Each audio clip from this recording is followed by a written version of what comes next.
तर नीलम गोऱ्हे यांनी दिलेल्या निलंबनाच्या आदेशांवरती कुठेही स्थगिती दिलेली नाही किंवा मागे घेतलं असं कुठेही म्हटलेलं नाही। विधान परिषद नियमावली कलम 9 नुसार त्या जागी तेव्हा असणाऱ्या उपसभापती किंवा तालिका सभापती यांना देखील ते अधिकार आहेत असं मंत्री संजय शिरसाट यांनी सांगितलंय। त्यामुळे ठाकरेंच्या पक्षामध्ये काहीही उरलेलं नाही, त्यामुळे ते आरोप करतायत असा टोला देखील शिरसाट यांनी लगावलाय। शिरसाट साहेब, ठाकरे गटाकडनं आता नीलम गोऱ्हे यांच्या विरोधात अविश्वास ठराव आणतायत। तुषार दोशी यांच्या निलंबनाची कारवाई केल्यासंदर्भात खरं तर या सभागृहात याआधी देखील अनेक अशा घटना घडलेल्या आहेत, त्यामध्ये सभापतींनी थेट निलंबनाचे आदेश दिल्याची अनेक उदाहरणं आहेत। मात्र आता ठाकरे गटाकडनं एक वेगळीच मागणी केली जाते।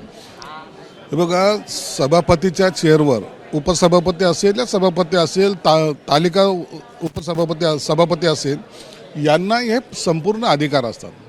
मला वाटतं विरोधी पक्षाच्या नेत्यांनी जे कलम 9 आहे विधानसभेचं कामकाजाचं ते वाचलं पाहिजे। त्याच्यामध्ये स्पष्टपणे निर्देश दिलेले आहे की तुम्हाला त्या नियमानुसार जोही निर्णय घेईल तो सरकारला बांधील राहील।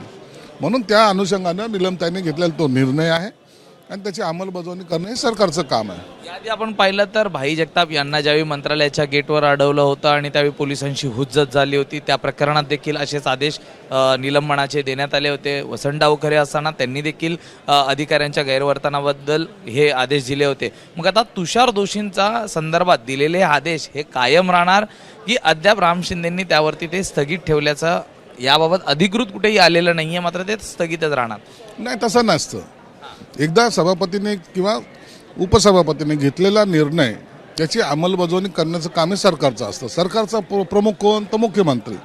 तर मुख्यमंत्री त्याच्यावर निर्णय घ्यायचा आहे आणि तो सभापतींना कळवायचा आहे। म्हणून सभापतीने कुठेही त्याच्यावर स्थगिती दिलेली नाही आहे किंवा त्यांना असा कोणताही आदेशही काढला नाही की आता तुमच्या ह्या निर्णयाला काही स्थगिती देतो म्हणून आता आजमध्येच मुख्यमंत्री त्याच्यावर निर्णय घेतील आणि त्याची कारवाई जी काही करायची ते करतील। एबीपी माझा, उघडा डोळे बघा नीट।